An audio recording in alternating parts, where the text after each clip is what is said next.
CEO দফতরে বিজেপির প্রতিনিধি দল শুভেন্দু অধিকারীর নেতৃত্বে সিইও দফতরে বিজেপির বিধায়করা। সিইওর সঙ্গে সাক্ষাৎ বিজেপির প্রতিনিধি দলের।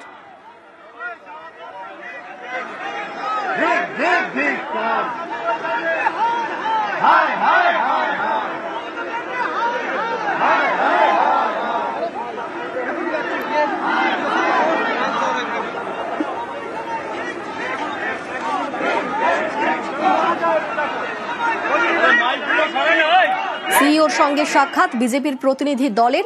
আজ সিইও দফতরে বিজেপির প্রতিনিধি দল শুভেন্দু অধিকারীর নেতৃত্বে আজ সিইও দফতরে বিজেপির বিধায়করা।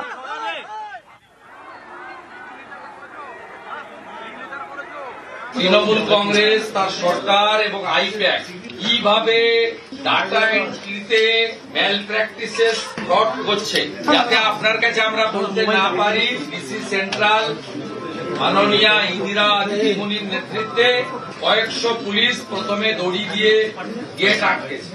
এটাতে প্রমাণিত হচ্ছে যে সিও অফিস নট সেফ। 26, 27, 28 এই 3 দিনের প্রত্যেকটা এন্ট্রিকে স্পেশাল অবজারভার এবং ইসিআই টেকনিক্যাল টিমকে দিয়ে এআই ফটো স্ক্যান এবং আপনার যা যা মডার্ন ব্যবস্থা আছে অডিট করতে হবে। মাননীয় সুব্রত গুপ্ত এবং জোন অবজারভার ফিল্ডে গতকাল থেকে কাজ করছেন।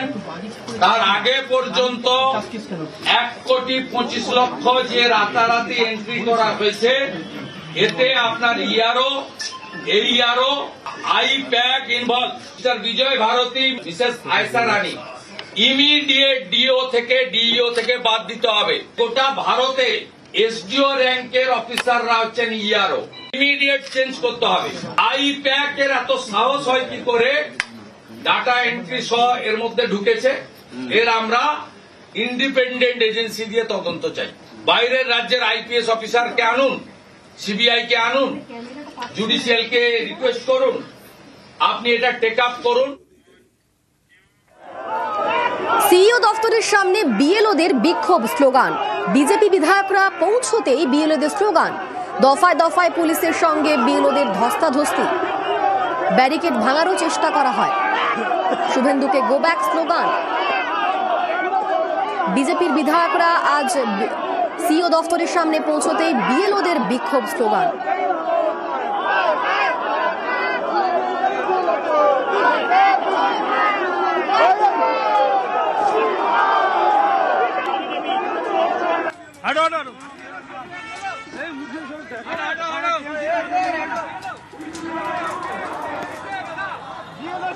দফায় দফায় পুলিশের সঙ্গে বিএলওদের ধস্তাধস্তি, শুভেন্দুকে গো ব্যাক স্লোগান দেওয়া হয়। পুলিশের সঙ্গে ধস্তাধস্তি, দফায় দফায় ব্যারিকেড ভাঙারও চেষ্টা করা হয়।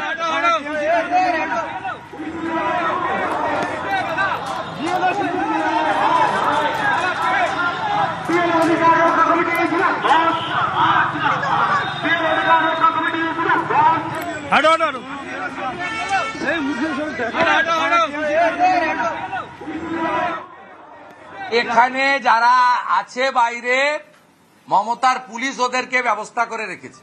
আমি আসার আগে ওরা ছিল ওই নীল সাদা মঞ্চে, ওদেরকে পুলিশ নিয়ে এলো রাস্তার উপরে। এটা 144 এলাকা, এখানে মাইক বাজানো যায় 7 দিন ধরে। আমাকে 97-98 বার যেতে হয়েছে কোর্টে। এবং এখানে যে ডিসি সেন্ট্রাল ছিল, সিও কে উপর থেকে নেমে আপনাদেরকে তুলতে হয়েছে, ওইটা দেখান। আমরা এসব বস্তু আমরা জানি। আর 4-5 মাস এই লড়াই হবে, একদম অন্তিম জায়গায় চলে এসেছে।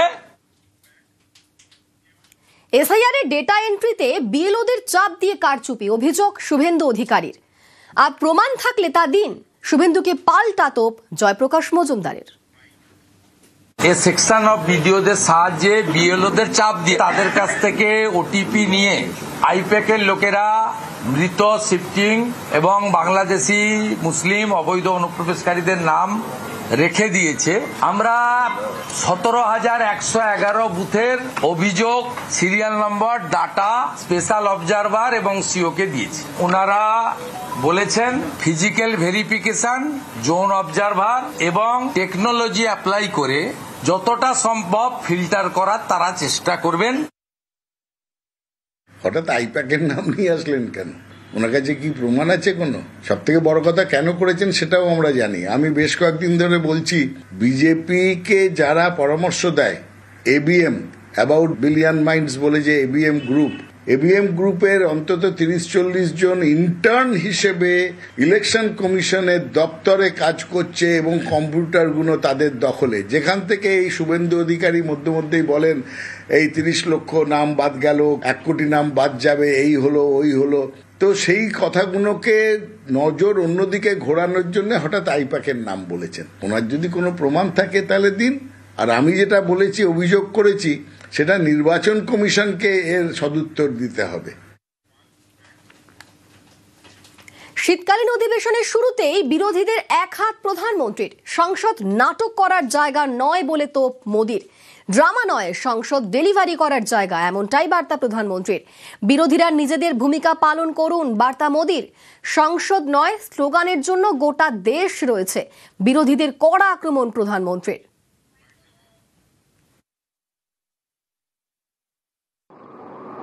ड्रामा करने के लिए जगह बहुत होती है, जिसको करना है करते रहें। यहां ड्रामा नहीं, डिलीवरी होनी चाहिए। नारे के लिए भी जितने नारे बुलवाने वो पूरा देश खाली पड़ा है।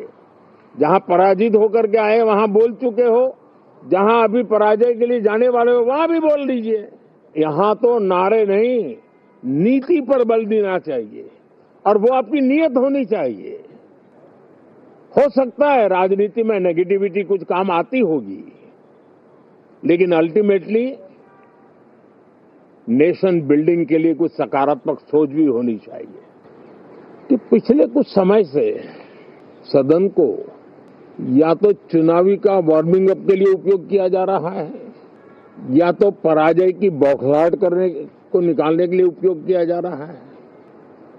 इतनी एंटी इनकम्बेंसी है कि वो वहां जनता में जा नहीं पा रहे हैं, और इसलिए सारा गुस्सा या सदन में आकर के निकालते हैं और सदन को अपने उस राज्य की राजनीति के लिए इस्तेमाल करने की नई परंपरा को कुछ दलों ने जन्म दिया है। कि पिछले 10 साल से ये जो खेल खेल रहे हैं, देश स्वीकार नहीं कर रही इन पद्धतियों को।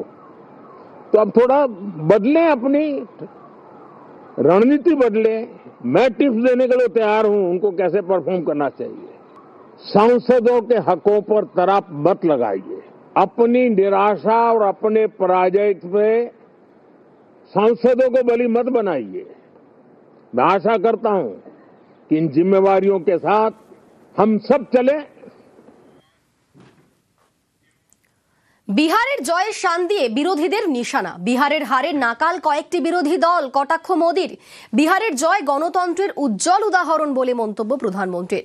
পরাজয়ের হতাশা সংসদে টেনে আনবেন না, বিরোধীদের কড়া বার্তা মোদির।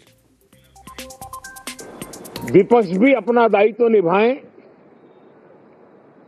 चर्चा में ऐसे मुद्दे उठाएं, मजबूत मुद्दे उठाएं,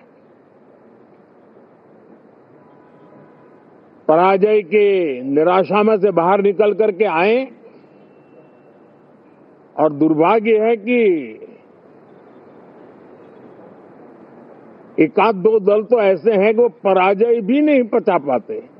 बिहार के नतीजे इतना समय हो गया है तो अब थोड़ा संभल गए होंगे, लेकिन कल जो मैं बयानबाजी सुन रहा हूं उनकी, तो उसे लगता है कि पराजय ने उनको परेशान करके रखा है। लेकिन मेरा सभी दलों से आग्रह है, पराजय की बौखलाहट का वो मैदान नहीं बनना चाहिए। শীতকালীন অধিবেশনে বিরোধীদের নিশানা প্রধানমন্ত্রীর। সরব বিরোধীরা। এসআইআর নিয়ে আলোচনায় অনীহা কেন্দ্রের, তোপ প্রিয়াঙ্কা গান্ধীর। মানুষের হয়ে কথা বলা নাটক নয়, মানুষের সমস্যার কথা আলোচনা না করাই আসলে নাটক, পাল্টা তোপ কংগ্রেস সাংসদের। I suggest that urgent issues like what you said, pollution, other issues, SIR, which are it is a huge issue for democracy. Let's discuss them. What is Parliament for? Let's discuss them. Let them have a discussion. It's not drama. Speaking about issues, raising issues is not drama. Drama is not allowing discussion. Drama is not having a democratic discussion about issues that matter to the public. We've spoken about pollution. Why are we not raising it? Why are we not allowed to? Today I've asked for zero hour on it. Why are we not allowed to discuss these things?